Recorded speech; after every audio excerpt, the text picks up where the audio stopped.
बहुत समय पहले की बात है। उत्तर दिशा में फैली हिमाच्छादित पर्वतमालाओं और दक्षिण में विस्तृत नीले समुद्र के बीच एक समृद्ध राज्य था, आभासपुर। यह राज्य अपने सुवर्ण बाजारों, स्वच्छ जल से बहती नदियों और संगीत की तरह बहने वाली हवाओं के लिए दूर दूर तक प्रसिद्ध था। आभासपुर के केंद्र में एक विशाल महल था, सफेद संगमरमर से बना, सैकड़ों स्तंभों वाला, जिसकी बालकनी से सुबह का सूरज ऐसे झलकता था जैसे स्वयं देवता महल को आशीर्वाद दे रहे हों। आभासपुर का राजा था राजा समर्थ। राजा समर्थ न्यायप्रिय, दयालु और वीर था, परंतु उसकी सबसे बड़ी पहचान यह थी कि वह अपने प्रजाजनों को परिवार की तरह मानता था।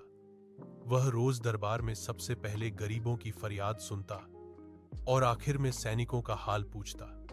उसके लिए राज्य से अधिक महत्वपूर्ण उसके लोग थे, लेकिन राजा समर्थ के जीवन में एक खालीपन था। उसकी रानी वैदेही का 3 वर्ष पहले एक दुर्घटना में निधन हो चुका था। तब से राजा का मन महल के शोर में भी अकेला हो जाता था। वैदेही की यादें महल की हर दीवार में जैसे बसी हुई थी। रात के समय वह अक्सर महल की सबसे ऊंची मीनार पर पहुंच जाता और तारों को निहारता। वैदेही को तारे बहुत पसंद थे। राजा को लगता मानो उन चमकते तारों में उसकी रानी की मुस्कान छिपी है। एक अजीब सपना। एक रात राजा को एक अजीब सपना आया। उसने देखा कि वह घने जंगल से गुजर रहा है। हवा में धुंध थी और उसके सामने एक वृद्ध साधु खड़ा था।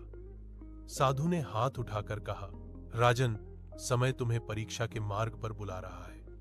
आभासपुर को बचाने का उपाय पूर्व दिशा के नागवन में है।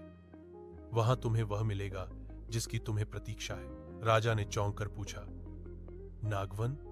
वहां तो वर्षों से कोई नहीं।